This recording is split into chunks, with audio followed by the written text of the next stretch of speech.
Hello students, welcome to my channel. Student, तो आज हम स्टार्ट करने जा रहे हैं सॉल्यूशन चैप्टर।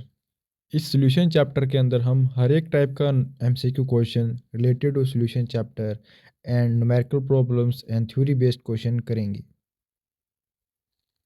तो फर्स्ट इसके अंदर आपको बताता हूँ distribution of marks of solution chapter. तो सॉल्यूशन चैप्टर में से मार्क्स की डिस्ट्रीब्यूशन कैसे की गई है। सॉल्यूशन चैप्टर में से 1 मार्क्स के क्वेश्चन के अंदर एमसीक्यू क्वेश्चन के अंदर आपके पास 2 थ्योरी बेस्ड क्वेश्चन आएंगे और 1 न्यूमेरिकल बेस्ड क्वेश्चन होगा। और 2 मार्क्स के अंदर 2 क्वेश्चन आने वाले हैं, जिसके अंदर एक numerical with internal choice and +1 एक थ्योरी का क्वेश्चन होगा। तो आप इस डिस्ट्रीब्यूशन को नोट कर लेना। फिर हम मूव करते हैं नेक्स्ट। हमारे पास सॉल्यूशन चैप्टर है। सॉल्यूशन चैप्टर का माइंड मैप दिया गया है। जैसे हमारे पास इधर फॉर्मूलेज दिए गए हैं। ये फॉर्मूले किसके हैं? ये फॉर्मूले हैं कंसंट्रेशन टर्म, जैसे मोलैरिटी, मोलैलिटी और मोल फ्रैक्शन के दिए गए हैं। और इन फॉर्मूले को आप अच्छी तरह से नोट कर लेना। फिर हमारे पास यहाँ पे दिए गए हैं जो मोस्ट इंपॉर्टेंट जो न्यूमेरिकल प्रॉब्लम जिन पे आते हैं। जैसे हमारे पास कोलिगेटिव प्रॉपर्टी का न्यूमेरिकल है, कोई फार्मूला है। Evolution in boiling point, depression in freezing point का फार्मूला है। और हमारे पास ऑस्मोटिक प्रेशर का फार्मूला है। ये आप अच्छी तरह से नोट कर लेना। और यहाँ पे हमारे पास कुछ अनदर क्वेश्चन भी दिए गए हैं, जैसे कि हमारे पास आइडियल सॉल्यूशन क्या होता है। फिर हमारे पास नॉन आइडियल सॉल्यूशन। फिर हमारे पास है द सॉल्यूशन शोइंग, ये आइडियल सॉल्यूशन जो पॉजिटिव और नेगेटिव डेविएशन शो करते हैं। फिर कोलिगेटिव प्रॉपर्टी क्या होती है, ये अच्छी तरह से आप कर लेना। आपको नोट्स के अंदर करवाए गए हैं जो थ्योरी बेस्ड क्वेश्चन है। जैसे ये थ्योरी आपने सब रीड कर लेनी है अच्छी तरह से। तो अगर आप हमारे साथ पहली बार जुड़े हैं तो हमारे चैनल को सब्सक्राइब करें और वीडियो को शेयर करें।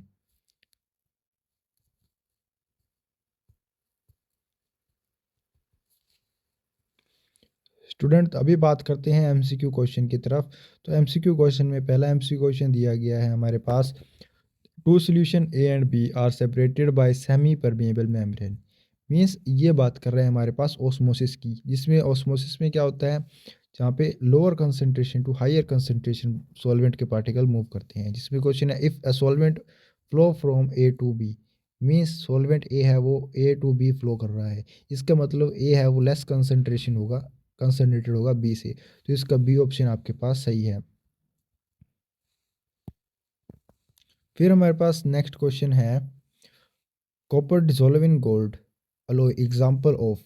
जो कॉपर है उसको हम डिजोल्व करते हैं गोल्ड के अंदर। ये अलोय है, ये किस टाइप का एग्जाम्पल है?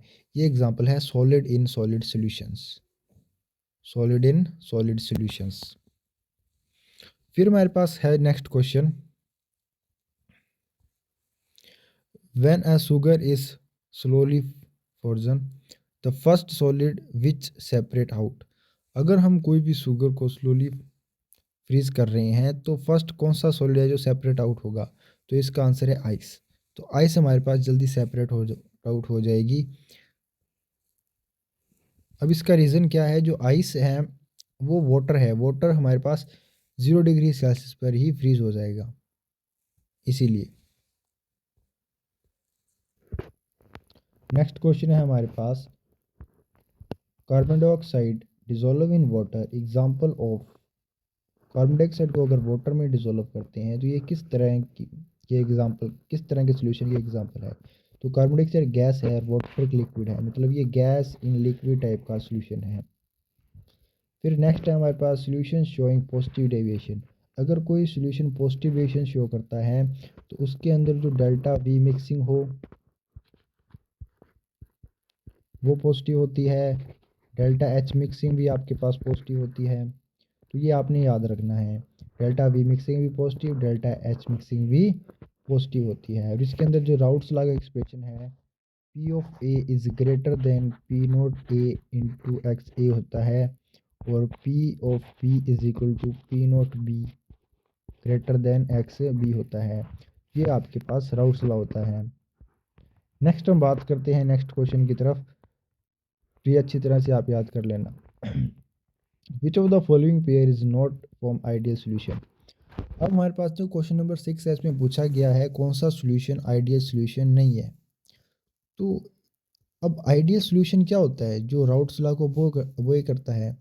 अब जो राउट्स लॉ को फॉलो करेगा मीन्स जिसके अंदर कोई इंटरेक्शन नहीं होगी। इंटरेक्शन मीन्स जिसके अगर हम कोई भी ए या बी पार्टिकल को मिक्स करते हैं तो उनके अंदर ऐसी कोई भी अट्रैक्शन की फोर्स नहीं है जिसके कारण उनकी वॉल्यूम चेंज हो। जो इनकी वॉल्यूम चेंज है वो ज़ीरो ना हो, वो हमारे पास क्या है। अगर वॉल्यूम चेंज ज़ीरो है तो वो क्या है, आइडियल सॉल्यूशन। अगर डेल्टा एच भी ज़ीरो है तो क्या है, आइडियल सॉल्यूशन। उन्हें हम आइडियल सॉल्यूशन बोलते हैं। अब क्वेश्चन में पूछा गया है विच of the following is not ideal solution. Ideal solution नहीं बनाएंगे तो हमने चेक करना है कि कौन सा सॉल्यूशन के अंदर हमारे पास डिफरेंट टाइप जैसे हाइड्रोजन बॉन्डिंग हो रही है या जो strong electrostatic force of attraction है। तो पहले मॉलिक्यूल में बात करते हैं हमारे पास C2H5Br एंड C2H5I, जैसे ब्रोमो इथेन और आइडो इथेन है। सेम ही तरह के पार्टिकल हैं, सेम ही तरह के पार्टिकल के अंदर कोई भी अनदर फोर्स ऑफ अट्रैक्शन नहीं होगी। मीन सिंपल वंडरवाल फोर्सेस होंगी जिनके कारण इतना चेंजेस नहीं आएगा। सेकंड बी है जिसमें हमारे पास bromobenzene and iodobenzene, ये भी सिमिलर टाइप का ही कंपाउंड है। इसके अंदर कोई भी एक्सटर्नल हाइड्रोजन बॉन्डिंग वगैरह नहीं होगी। सिंगल नेक्स्ट है हमारे पास बेंजीन और जो हमारे पास है मिथाइल बेंजीन, ये भी हमारे पास सिंपल कंपाउंड है। इसके अंदर भी कोई ऐसी केमिकल प्रॉपर्टी चेंज नहीं होती या हाइड्रोजन बॉन्डिंग नहीं होती। बट जो डी टाइप का कंपाउंड है इसके अंदर एक आयोडीन प्रेजेंट है और हमारे पास ऑक्सीजन प्रेजेंट है। अब ऑक्सीजन है वो हमारे पास जो अल्कोहल है वो हाइड्रोजन बॉन्डिंग शो करता है। अगर अल्कोहल हाइड्रोजन बॉन्डिंग शो करेगा, अगर दोनों को मिक्स करते हैं तो उनके बीच में हाइड्रोजन बॉन्डिंग भी होगी जिसके कारण उसकी वॉल्यूम क्या हो जाएगी, चेंज हो जाएगी। Means delta V mixing is not equal to zero होगा। अगर बात करते हैं डी केस में, तो अगर वो हमारे पास delta V mixing not equal to zero है एंड डेल्टा एच मिक्सिंग भी नॉट इक्वल टू जीरो है, मीन्स वो क्या है, एक नॉन आइडियल सॉल्यूशन की एग्जांपल है। वो आपको ये समझ आया होगा। नेक्स्ट क्वेश्चन हमारे पास दिया गया है the mole fraction of solution is proportional to the partial pressure of partial pressure of gas over a solution is cold. अब आपने याद रखना है जो मोल फ्रैक्शन है कोई भी गैस सॉल्यूशन गैस का, X A is directly proportional to है partial pressure of gas. Partial मतलब P naught O P of A के प्रोपोर्शनल होता है। मान लो ए कोई कंपोनेंट है तो इसके ये डायरेक्टली प्रोपोर्शनल है। ये ला हमें दिया था हेनरी ने। जो ये जो स्टेटमेंट है ये हमें हेनरी ने दी थी। और बाद में जो हमारे पास राउट्स लॉ की हम बात करते हैं जिसमें ये अप्लाई करते हैं हम ये वाली चीज़, ये राउट्स लॉ एक मॉडिफिकेशन फॉर्म है हेनरी लॉ की। ये आपने याद रखना है अच्छे से रखे से। फिर हमारे पास जो नेक्स्ट क्वेश्चन है हमारे पास colligative property among of the following is. हमने बताना है इन चारों में से कोलिगेटिव प्रॉपर्टी क्या है। अब आपने पढ़ चुके हैं आप कोलिगेटिव प्रॉपर्टी कौन कौन सी है। फर्स्ट है आपके पास relative lowering in vapour pressure, ये आपके पास फर्स्ट कोलिगेटिव प्रॉपर्टी है। सेकंड आपके पास, अब जो सेकंड कोलिगेटिव प्रॉपर्टी है आपके पास वो क्या है, सेकंड कोलिगेटिव प्रॉपर्टी है आपके पास एलिवेशन इन बॉइलिंग पॉइंट। ये आपके पास सेकंड कोलिगेटिव प्रॉपर्टी है। और थर्ड कोलिगेटिव प्रॉपर्टी है आपके पास डिप्रेशन इन फ्रीजिंग पॉइंट। ये आपके पास थर्ड कोलिगेटिव प्रॉपर्टी है। और फोर्थ जो कोलिगेटिव प्रॉपर्टी है वो क्या है, ओस्मोटिक प्रेशर कोलिगेटिव प्रॉपर्टी है। तो इन चारों में से हमारे पास जो क्वेश्चन नंबर 8 है उसमें एक ही ऑप्शन गिवन है, वो क्या है, ऑस्मोटिक प्रेशर। तो हमारे इसलिए ए ऑप्शन आपका सही है। फिर हम बात करते हैं यूनिट ऑफ मोल फ्रैक्शन।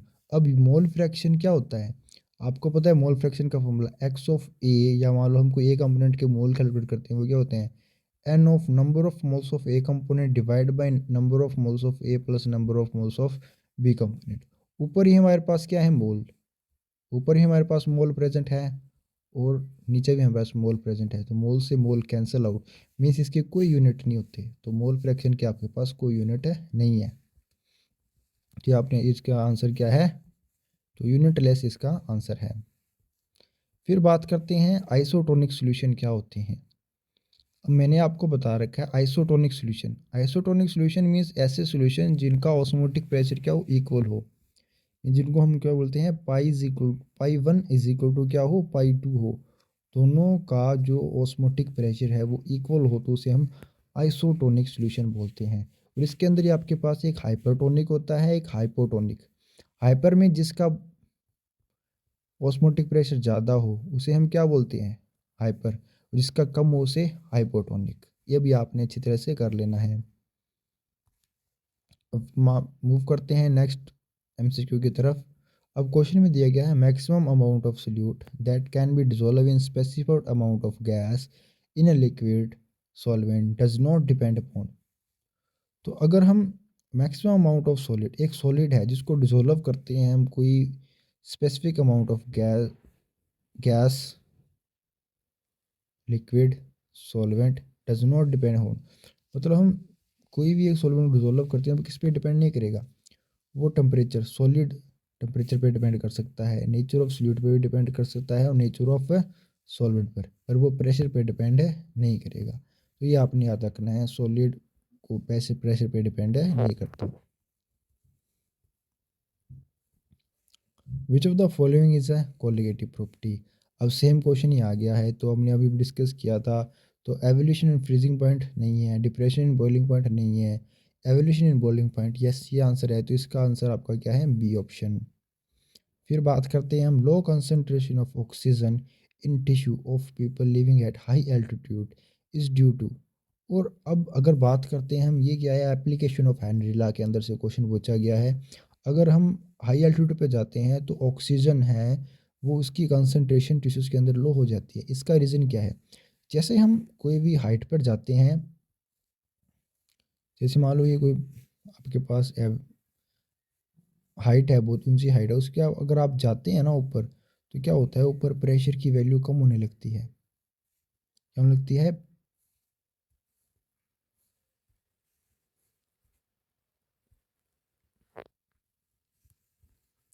जब हम ऊपर जाते हैं तो प्रेशर की वैल्यू कम हो लगती है। अब प्रेशर की वैल्यू कम होगी तो जो ऑक्सीजन गैस है वो ब्लड के अंदर डिसोल्व होना क्या हो जाएगी, डिक्रीज कर जाएगी। अगर वो डिक्रीज करेगी, जैसे ही वो डिक्रीज करेगी, जिसके कारण क्या होता है, हमारे पास ब्लड के अंदर ऑक्सीजन, ब्लड के अंदर जो ऑक्सीजन है उसकी कंसंट्रेशन में क्या हो जाएगी, लोअर हो जाएगी। तो मीन्स इसका इसका रीज़न क्या है, due to lower osmotic pressure. Low osmotic pressure होता है जिसके कारण ऑक्सीजन ब्लड के अंदर डिसॉल्व नहीं होती और लो कंसंट्रेशन हो जाती है ऑक्सीजन की टिश्यूज़ के अंदर। नेक्स्ट क्वेश्चन है हमारे पास, which of the following is not a colligative property. तो इसमें पूछा गया है कि इन चारों में से कोलिगेटिव प्रॉपर्टी कौन सी नहीं है। तो अभी इसका डिस्कशन कर लिया, osmotic pressure, elevation in boiling point, depression in freezing point. तो हमारे पास डी ऑप्शन जो के बी है वो क्या है, एक मोलर एलिवेशन कांस्टेंट है, वो एक कांस्टेंट है, कोई कोलिगेटिव प्रॉपर्टी नहीं है। नेक्स्ट क्वेश्चन है the concentration term independent of temperature is. अब इनमें से बताना है कौन सी कंसंट्रेशन टर्म टेम्परेचर के इंडिपेंडेंट है। आंसर तो सभी को दिख रहा होगा, सी है, बट क्यों है उसका रीज़न मैं बताता हूँ। जो आपने मोलैलिटी का फॉर्मूला किया है वो क्या है, W B given weight of solute into 1000। ये फार्मूला आपने मैंने करवाया आपको, divide by M B into W A. इसके अंदर आप ध्यान से नोट करना, कोई भी ऐसी टर्म नहीं आ रही है जो कि टेम्परेचर पे डिपेंडेंट हो।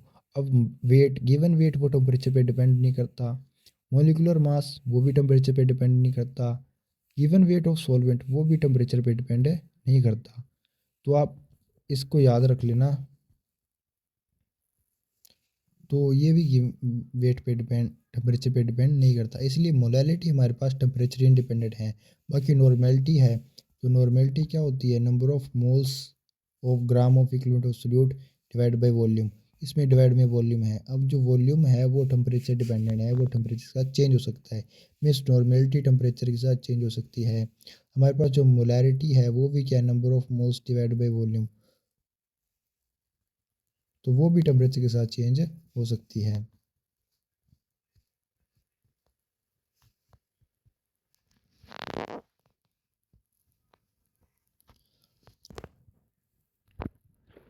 तो नेक्स्ट क्वेश्चन है स्टूडेंट हमारे पास, at high altitude boiling point of water decreases. अब हाई एल्टीट्यूड पे boiling point of water decrease कर जाता है। इसका सिंपल सा रीज़न है due to the lower atmospheric pressure. वहाँ पे एटमॉस्फेरिक प्रेशर लोअर होता है, इसलिए अगर एटमॉस्फेरिक प्रेशर लोअर है तो उसके कारण होता क्या है। तो नेक्स्ट क्वेश्चन है स्टूडेंट हमारे पास, the value of Henry constant is greater for gases with lower solubility. इसका आपने सिंपल सा